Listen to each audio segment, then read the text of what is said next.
Hello everyone, I'm Arkwinder, and I see you clicked on my video, interested in why the Paranormal Liberation War arc, or just the My Hero War arc for short, is a terrible story. Now sit down, get yourself a drink, and listen to me break down the many flaws of this arc. Now for those who aren't familiar with this channel or my method of reviewing, let me give you a quick sum up. My main focus is the writing of stories, how they function, whether the characters are consistent or not, having proper build-up to your payoff, and the rules of the story being followed. Not to say I don't appreciate the other elements, like the acting, visuals, and music, but if you don't get the writing right, your story will fail, and the work fails big time. And I expect the fanbase is going to take this video well. But wait, before I get shit on, let me explain something. Originally, this video was planned to be an unbridled rage type video, which in case you don't know those types of videos, it would be me basically going beat by beat, tearing the arc apart in every single moment. However, upon revisiting it, the arc has a lot of good parts to it. Like a lot of good parts. So many good parts that it's honestly frustrating to have them, with all the dumb shit that happens in this arc. True wasted potential if I ever seen it. Just before we get started, I want to say I'm not here to shit on anyone who likes this arc. If you enjoy it, that's fine. I'm here to offer an objective analysis of the many faults of this arc, because it's silly and annoying that many people consider this arc to be the peak of the series. And hopefully, I can change some of your minds. And please do not go harass Horikoshi or anyone else involved in the production of the manga and show, as it might come to a shock to most of you. Just because a writer makes something bad doesn't mean they are a horrible person, nor is he a bad person because he didn't make your ship canon. Goddamn stands. With that said, I will be very harsh to Horikoshi here, since some of the writing here, it's just plain shit, and there's no defense for it. But I will not launch personal attacks against him. Unlike Bakudeku shippers, I actually have a soul. Now, let's begin, shall we? First, we have to cover the events of Season 5, since part of the war took place during that season, and it's one of the arc's biggest issues. Alright, let's look at the first big moment of the arc, the twist with Kurogiri. But first, a recap of Eraserhead's, Prison Mike's, and Midnight's history. So in the spin-off, Vigilantes, Eraser, Mike, and Midnight did go to UA together and were good friends. But they also had another good friend, Shirakumo, who sadly got killed during a mission. It was something that forever scarred Eraserhead that still affected him even as a seasoned hero in his 30s. But plot twist, turns out Shirakumo was turned into Kurogiri. Oh man! Oh god! Oh man! Oh god! Oh man! Oh god! And none of this backstory is built up in the main story. I can't believe I have to say this, but do not ever use third-party media to fill in gaps in your story. All the necessary bits should be in the story itself, as it's both unfair for the audience to do homework, but also incredibly lazy for the writer. And no, don't say Horikoshi had no choice, as he planned for this twist to happen to be executed in this way, probably since the start of the series. And even if the editors force it upon him, it doesn't excuse poor writing, it just points the finger at someone else. And no, don't use this line in Season 5 as a counter. Shinso sure reminds me of the emo kid you used to be. You found yourself a miniature Aizawa, huh?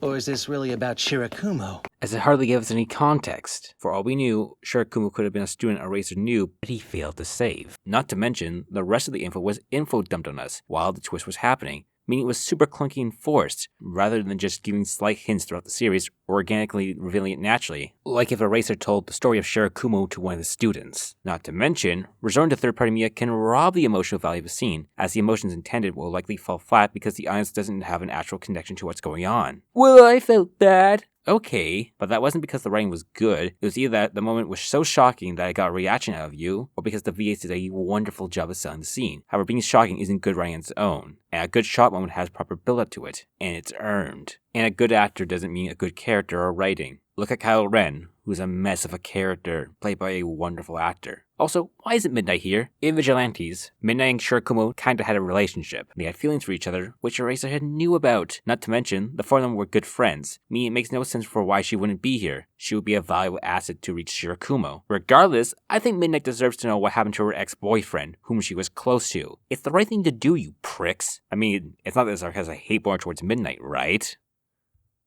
Right? Back to the main point, it's widely out of character that Eraserhead and Mike didn't tell her about Shirakumo. In fact, I'm calling this character assassination. But they aren't the only ones who are ruined in this arc. Though Eraserhead does get more ruined later, but we'll get to that. But there's one character assassination so bad and so stupid that it might be the worst piece of writing that I have ever seen. Now, if you're paying attention in the last section, I made it clear that if you want your big payoff, you need to build it up first. Otherwise, it'll fall flat at best, or at worst, leave the audience in complete confusion about what the hell just happened. But what if I told you there was something in this arc that made the same mistake, but way worse? I'm Oji Harima's great-great-grandson. The blood of the Bandit King pumps through my veins. You barely noticed me, right? That was Talk. I am done listening to this asshole talk. Wow, let's fucking go, people. We have done it. We have found a goldmine of just terrible writing. Just on every level. It's so stupid. Character-wise, build-up, flow, and just plain stupidity. Let's tear this apart, shall we? First of all, why the fuck did Mr. Compressed think this was a perfect time to reveal he's the great-grandson of some guy?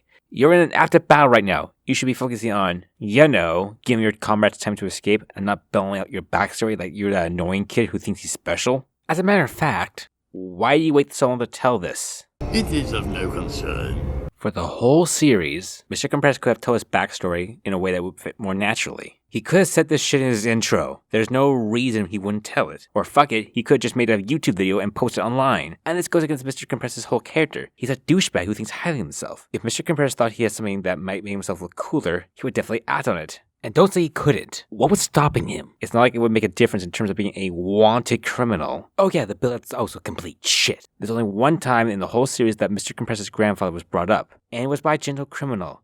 In season 4, and it was at 5 seconds at most, and we didn't even get much details about him aside from being one of the top 3 baddies of all time. And then Hori just info dumps on why he's the most important villain ever, and so clunky and forced that I can't take it seriously. Remember how 0 for 1 and Redesha were set up? Remember how both men were built up over several arcs, and little teases that made the audience interested and curious to see who they were and how they fit into the world? Remember how those two guys actually added a lot to the lore and had interesting backstories? Those were good characters. I like them. And wait, wouldn't revealing he has a famous family member be a big plus? Since Mr. Compressed is a member of the Paranormal Liberation Front with the main goal to overthrow Hero Society, wouldn't having people know you have a goat villain as your great-great-grandpa be a good rallying call? You know, good old propaganda to have more people join your side if they get to work with a descendant of one of the greatest villains of all time. Then again, no one seems to care after the reveal, so I guess it wouldn't make much of a difference. And you know what's worse? This bullshit got more attention than the death of Midnight. Do you guys feel insulted? Anyway, Midnight's death was bullshit. It's a poorly written attempt at shock to the audience, and it goes to a wider issue with the arc. It handles death poorly. Except for Choice and Crust. They got pretty good stuff. But first, let's talk about Midnight's death itself. Now, originally, I thought her death was mechanically broken because I thought these assholes just happened to show up. However, upon review, and a few people pointed this out to me, these guys were shown earlier during Godzilla and his rampage. So it functions in terms of cause and effect, but that's as much as I'm willing to defend this aspect. Still piss poor writing. Dying off screen to some grunts. Yeah, totally fitting for a fan favorite character who has been in the series since season 1. Wait, who are these assholes? It is of no concern. You see, the killer is a PLF trooper. And that's it. No history, no backstory, not even a conversation for us to get to know this guy. Dude, we do get to know about him, and that's section about the PLF. Oh yes, that section that tells us he's an elite soldier. Oh, that adds so much to his character. He's just as complex now as Walter White, Luke Skywalker, and Scooby-fucking-Doo. Horikoshi could have done the bare minimum by setting up Gas Mask Dude earlier. Maybe have a scene with him and the other PLF members before the attack, chilling out, or show him in the Men at Army arc, or fuck it, give him a name at least. But just killing Midnight off with no build-up or payoff is just weak. It's just a shock moment, and nothing really comes from it. No development is had with the students that found her, nor does it impact the plot. It's meant to hit the audience in the face with a baseball bat, and yeah, I felt bad the first time I read it, but now I'm more annoyed with how it's handled. You wasted a good character for a cheap trick. Good job. Well, actually, that's the point. To show the randomness of war, and how it can take anyone, and how some war can be at.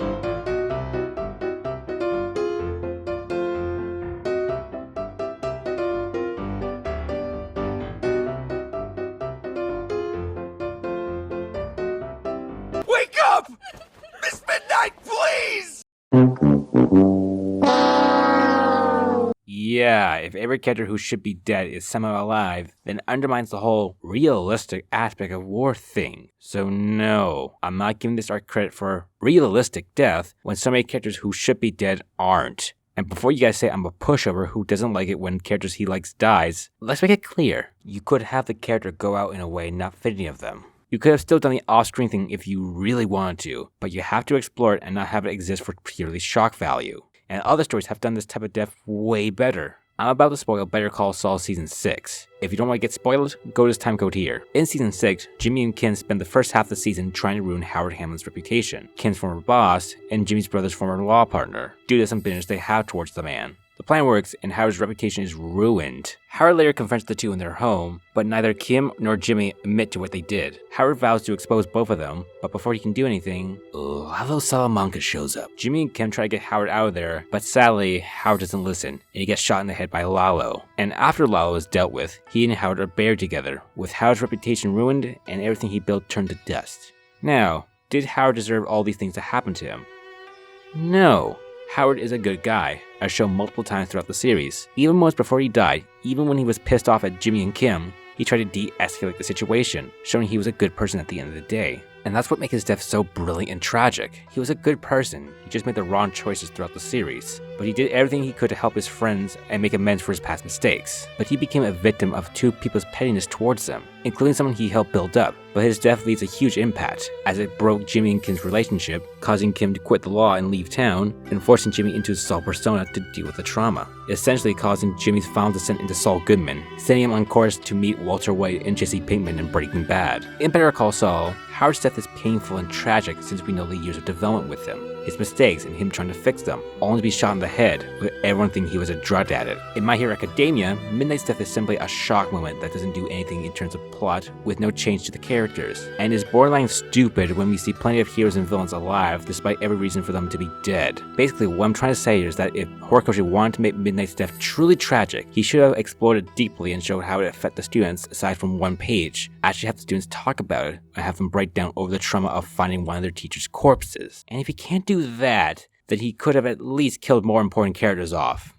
Now if you skip to this part of the video, we shall also go over the multiple characters who should be dead. This includes, but not limited to, Pixie Bob, should have been dusted here, 13, also should have been dusted here, Gran Torino, should have been killed by the sheer force of Shigiraki's attack, Bako definitely should be dead from these wounds and fighting while injured, Mr. Compress should be dead by the blood loss of losing half his ass cheek and still taking blows, and a few villains, like Redestro and Genton, while they weren't in certain death situations, it would have been appreciated if they were killed off. Back to the point, so all these fake outs make Midnight's death cartoonish when you see all this bullshit right next to her, since there's no way everyone but Twice, Midnight, and Crust, the characters people care about, didn't die. So again, if you're going to make a realistic war arc, have the balls to kill people off. Might as well add Eraserhead's further character assassination. Remember when I said Eraser and Midnight were friends since high school, roughly a decade and a half ago? And she also got Eraserhead into teaching. So you would think Eraserhead would feel heartbroken that one of his best friends is dead, or at the very least, not dismiss her existence to his other friend, who is in mourning, right? We let Kayama and the others die. Let's not do this now. Tell me how the students are holding up. Motherfucker, she was one of your best friends. At least shed a tear, or not tell your other friend to shut up. Quick editor's note, if any of you guys are going to say Eraser's tone in his voice conveys his sadness, or it would be not in character for him to cry, I would like to point out he cried his eyes out when he saw what happened to Shirakumo. So now imagine if he lost another one of his close friends, who was definitely emotional support throughout the years and had a major impact on his life, then you'll see Eraserhead is an out-of-character asshole in the scene. This goes without saying, but if you're going to use third-party media to make up for your own writing, like with the Kurogiri twist, you have to maintain continuity between both stories. Otherwise, you will create plot holes, and it will be clear that you only use the third-party stuff to make up for your own feelings as a writer. And don't tell me Horikoshi couldn't maintain continuity. Shows like Breaking Bad and Better Call Saul work seamlessly with each other, making sure that neither show steps on the toes of the other. Bear in mind that Horikoshi didn't even need to do that much, as he just needed to fix one interaction. And also, Horikoshi supervised the spin-off as well, so he knows the histories these characters share. So yeah, he just shot on Midnight and Vigilantes by not respecting the continuity. Not to mention, for Midnight, he didn't give the character proper respect and just forgot about her. Oh, this plotline comes back later in a future arc, but that's a story for another day, and it's handled even worse than in this arc. And for the spin-off, it shows that it only really existed to set up a plot twist, meaning all the hard work the Vigilantes writer did is now worthless. Did you ever see anything put together worse than that? Yeah, my first wife. But wait, what if I told you that Midnight and so many other characters would have been fine if certain characters were actually smart? That character being Best Jeanist is the worst part of this arc. He breaks it in so many ways. He's the worst hero in the entire series. He's so bad, he causes the third act of the series to happen, and the deaths of so many people. But first, our recap of Jeanist' role in the arc. Near the end of the arc, when all hope is lost, as Godzilla shows up and creels Shiggy like someone who finally got a PS5, Jeanist rides up in a plane and binds all the villains with his fiber cords. But while Godzilla was stopped, Shiggy and his squad escaped and went to Tartarus to go free 0 for 1. And then a few days later, Jeanist and Hawk show up to Endeavor and basically say, yeah, we got shit to do, and tells the media about everything that happened. Now, what is the issue with Jeanist? What's the problem? What makes him break the story? Well, let me ask you one simple question. Why wasn't Jeanist in the arc earlier? It is of no concern.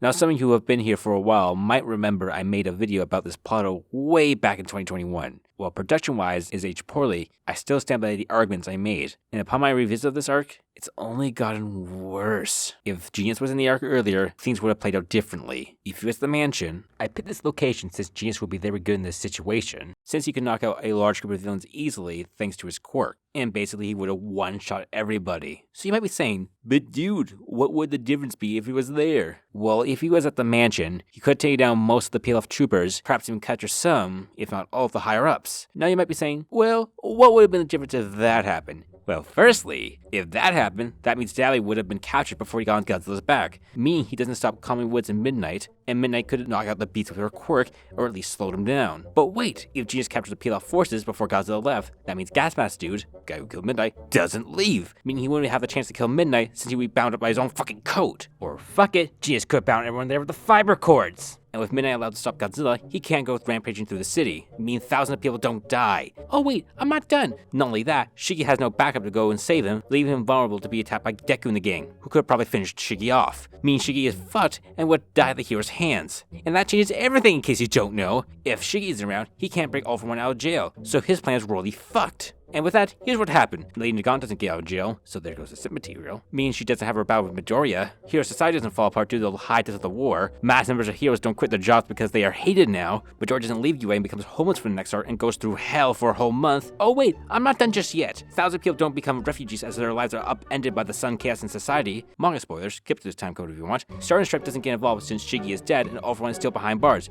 Meaning her death is fully avoided. Ayama being exposed to the traitor doesn't happen, or at least very differently, since All for One is still behind bars, and all his allies are defeated. But wait, I'm not even finished. The Fire War doesn't happen because the villains are defeated, meaning Shiggy and All for One don't kill more people. All for One doesn't get his old body back, Dabi doesn't burn more people to death, Miracle doesn't lose the rest of her limbs, and the big crown jewel, Bakugo is immortally wounded, and Edshot doesn't need to give up his life to save him. Meaning more people are gonna die now, and you know what?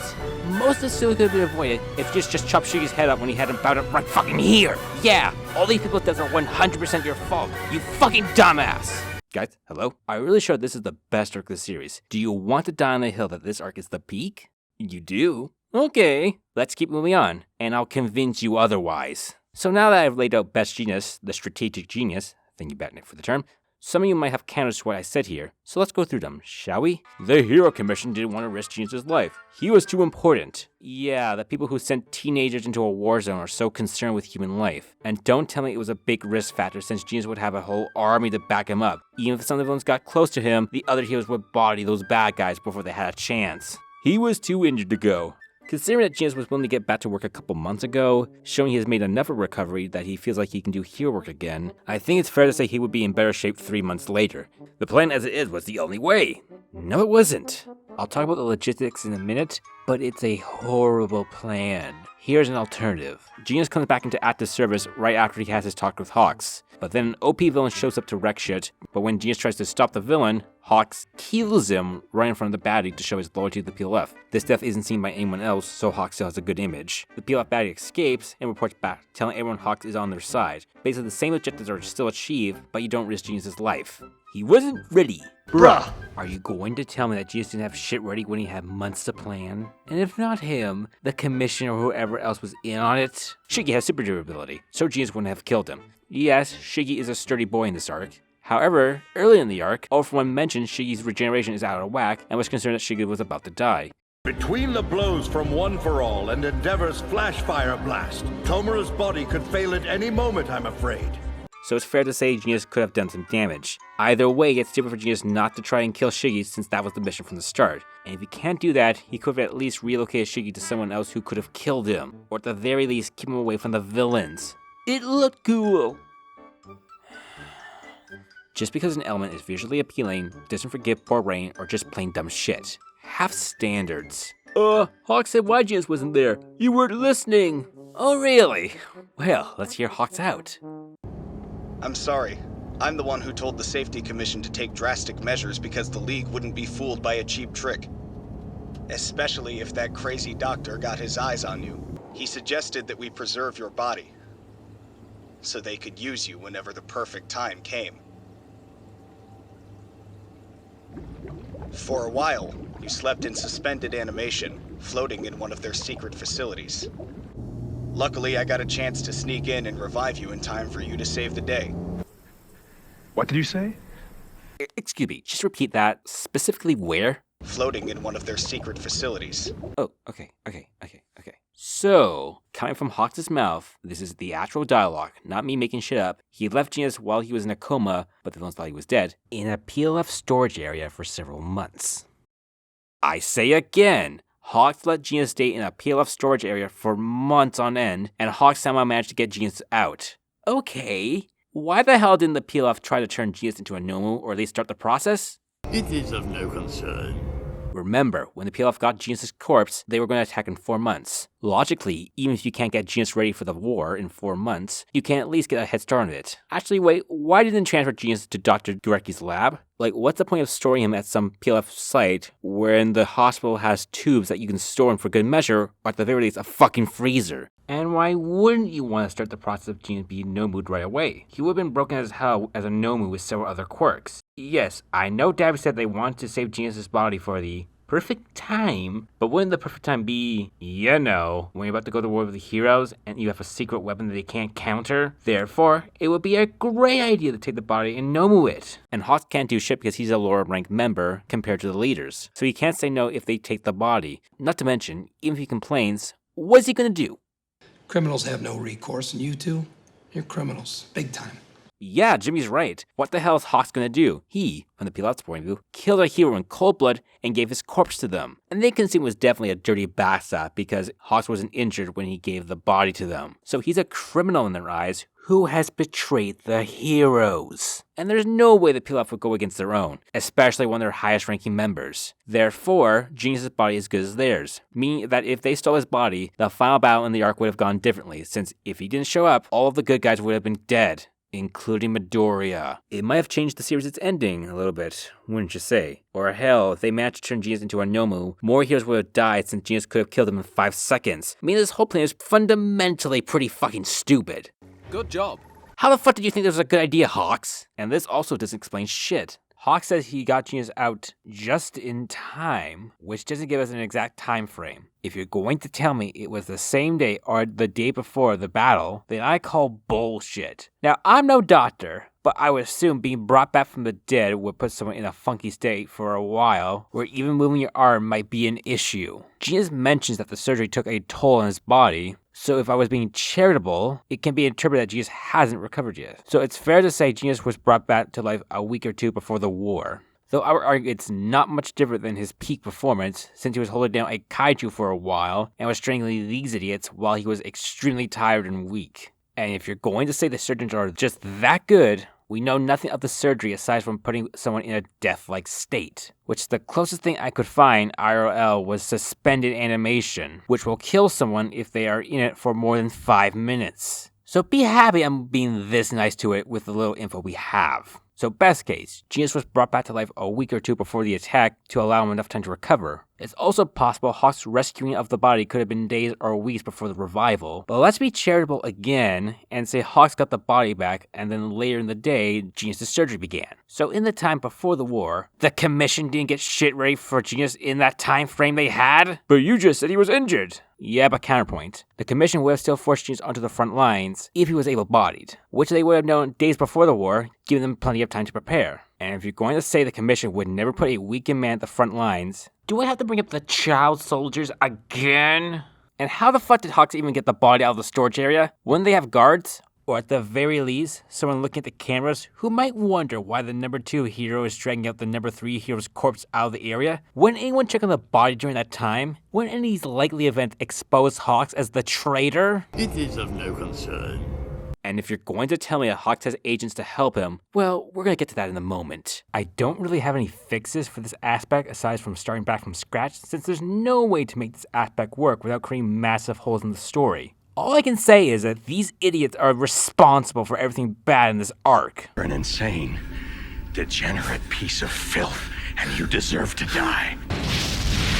But wait, Hawks and Jeanist aren't the only idiots in this arc. The Hero Commission are just as stupid as them. Long story short, the Hero Commission had Hawks infiltrate the PLF to spy on them and learn important info about them. And by the end of the arc, well, they aren't having a good time, and they fuck off at the end of the arc. Now, let's look at the Commission's plan in detail. The Commission had Hawks join the PLF to gain info about them and learn the bad guys are planning to attack in a few months. With this new info, Hawks has to take out twice because he's too strong and would beat the heroes in 5 seconds. Hawks complete the task, but Dabby takes him out for the rest of the arc, so he can't do much. Now, what's the problem with this plan? Simple. Why didn't the Commission send more spies in? It is of no concern.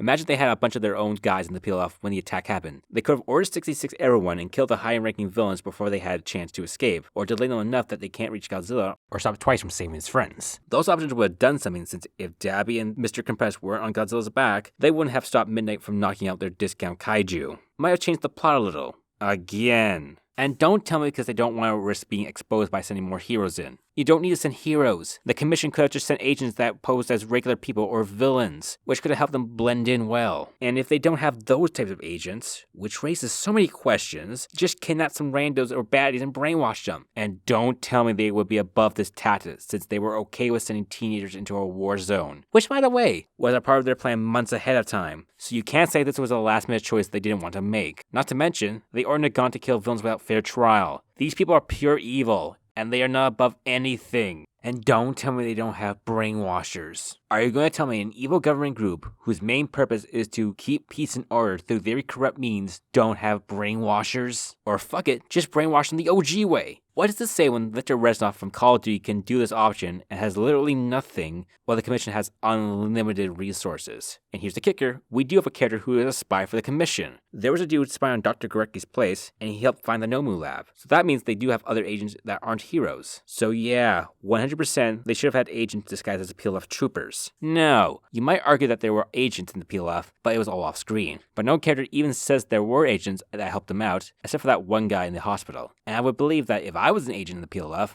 and was at the main HQ, I would try to help Hawks or go kill the main baddies. Or if that is an option, sneak attack the grunts, causing mass confusion, thus making quick work of them for the incoming heroes. Or fuck it, strap a bomb to my chest, charge in, and take out as many villains as I can. What I'm trying to say here is that there is no way there were other agents in the PLF during the attack, since none of these actions were shown or even mentioned, and they would have changed the outcome of the battle. Therefore, there weren't any agents, meaning the Hero Commission are complete fucking idiots that had an easy win in their bag, but fumble in a way that shouldn't even be possible. Basically, the stupidity of the heroes cost them the war, and so many lives. And there's no excuse for it. Hawks, Jeanist, and the Commission could have done so many things better, but because the plot needed to happen, they were turned complete idiots. Don't think the PLF is any better, as they had an ace up their sleeve right there, but they didn't do a single thing. These villains could have won, but like the heroes, they were turned into strategic geniuses. I'm tempted to call the actions the heroes from PLF did character assassination, since these characters are way smarter than Hori wrote them here. Let me be clear, if you have to write your characters to be dumber than they are so your plot can work, then maybe start back from scratch. Just saying. But speaking of characters being destroyed by this arc, this part of the arc might be the most frustrating aspect, since it outright ruins Shigiraki's development and destroys the greatest moment of the series. But before we dive into that aspect, let's do a little recap of Shigiraki and All For One's development up to this point. After Shigiraki killed his family and lived on the streets for a while, he was taken by All For One. Then, for over a decade, All For One trained Shigiraki to be his successor, twisting Shigi into the most vilest villain you can imagine. But Shigi always played second fiddle to All For One, basically being his lapdog. But after All For One was defeated, Shigiraki had to play a more active role as the leader of the League, with his development peaking in My Villain Academia, where he finally became the head villain of the series, combining both the League and Meta Army, fusing them together to make his Paranormal Liberation front. It's a great arc for Shigiraki. From grunt to all-time badass, he was on his way to being the best villain of the series. And then the work threw that shit out the window and beat it senselessly for extra measure. In the work, Shigi does get some shine, and becomes the villain we were all looking for him to become for 5 minutes. Then he's taken over by All For One through a mental connection, and now All For One meat puppets him. Disappointed!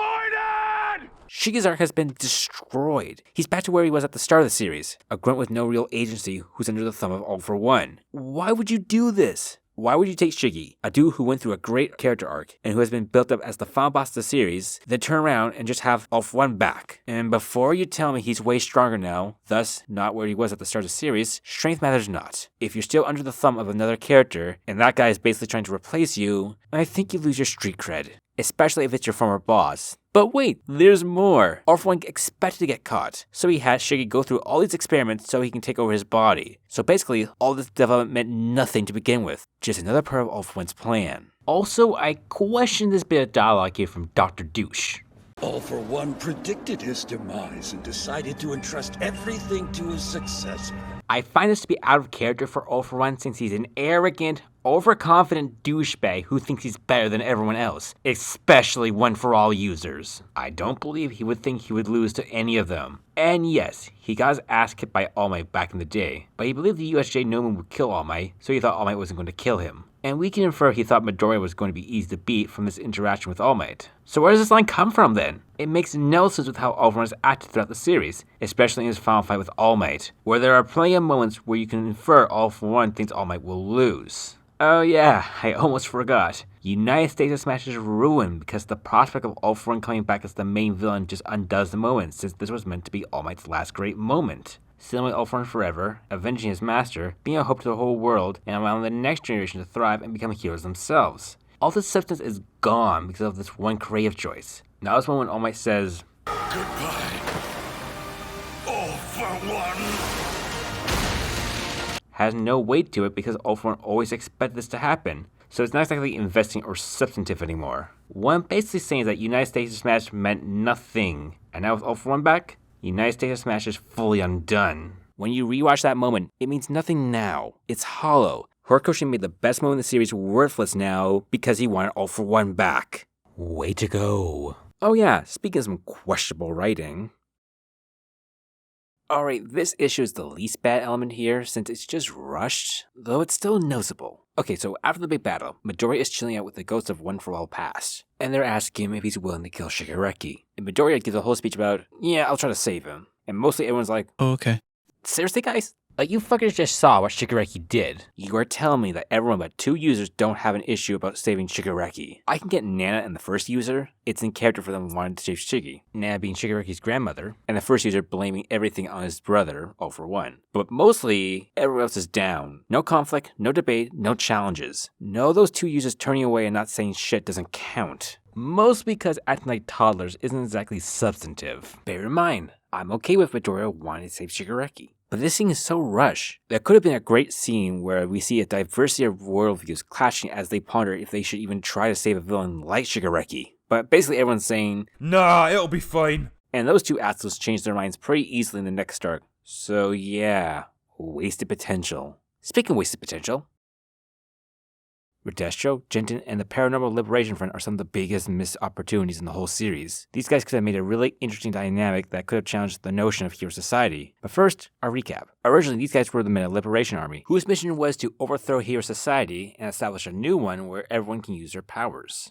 We got some great characters, like Redestro, a man who wants to carry on his ancestors' ideals through a new army, and Gentin, a fanatic who's extremely loyal to Redestro and the ideas of the Meta Army, so much so that he sees the heroes as less than human. Along with some other great characters, the Meta Army were awesome additions to the series, but they also had another thing going for them. They had just reasons. Now yes, Redestro and the other Meta Army commanders are bad people, but they raise a good point about hero society, how silly it is that only people who can use their powers are the heroes, and how everyone else is restricted by the laws in place. And they have a point. Well, yes, normal people shouldn't be throwing themselves into the crossfire and leave law enforcement to trained professionals. People should be allowed to use their powers as long as they don't hurt anyone. This element is also a core element of the Paranormal Liberation Front. Which, yeah, Shiggy only wants them in his own personal goal to destroy hero society, but a lot of the core leaders of the Meta Army were still around, meaning this aspect could have still been explored, but perhaps expand on it with the lower ranking members and explain how they became members of the army. Make us question, even for a moment, that the heroes might be in the wrong to some extent, and that the real heroes of the story are the villains we were told to hate. But then, with developments throughout the story, we see the heroes are the good guys, as they are noble at heart, compared to the evil of the PLF.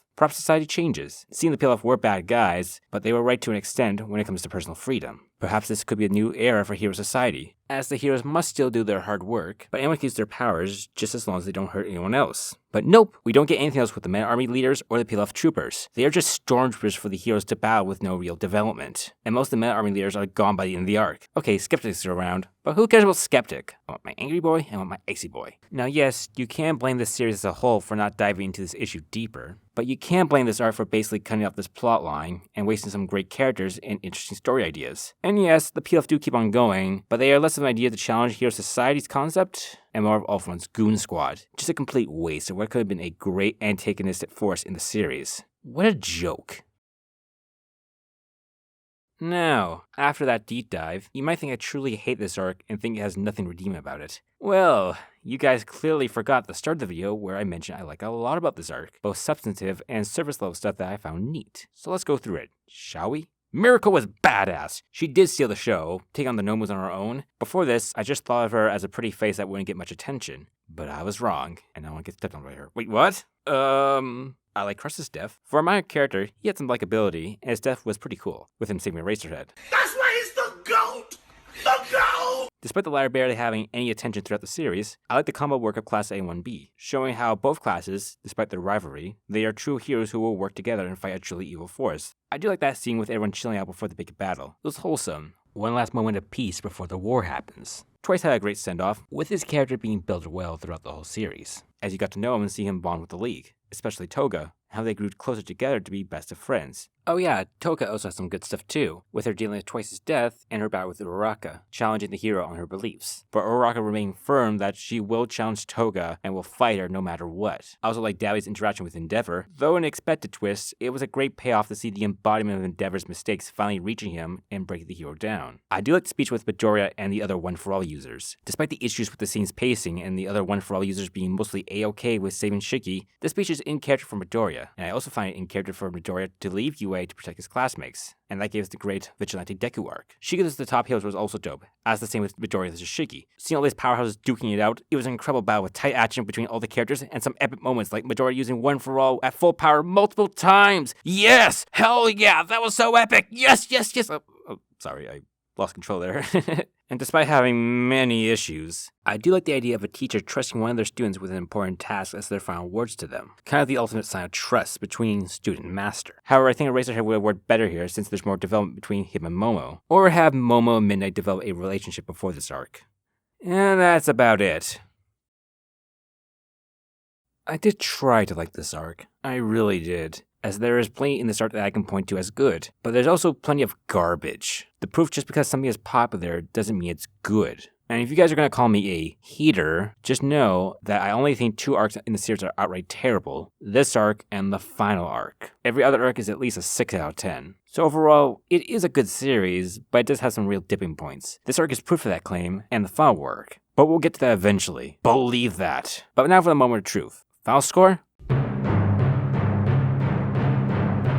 Is a 3 out of 10. It has some great moments in the first act, but it slowly devolves into dumb shit. An arc that did have some of the best moments in the series, but also some of the worst writing I've ever seen. Truly a waste. What could have been a great series from start to finish has become a mess beyond repair. And really, I don't think we should celebrate that. Thank you all for watching. If you made it to the end, I might as well properly introduce myself. I'm Arkwinder. I'm a YouTuber, as you've seen, who reviews and critiques media. If you are interested in this channel, I ask you to like and subscribe and share my videos. So maybe one day I can start making money from this passion of mine and won't need to work at my grocery job anymore. That is the dream. If you want to offer critique or criticism of my work, feel free to comment or shoot me a DM on Twitter. I'm willing to hear anything that will improve my work, and if I get things wrong, please enlighten me. It'll make my work better. I'm also a voice actor, who's always willing to give a hand if you need a voiceover, whether it be reading some lines over for a video, or a character you want me to bring to life. DM me on Twitter and we can work something out. Thank you for watching the video, and I hope you enjoyed it. I hope to see all you guys next time. Take care and have a good day. Well, as they say in France, adios. Well, that's Spanish. I know, I don't speak French.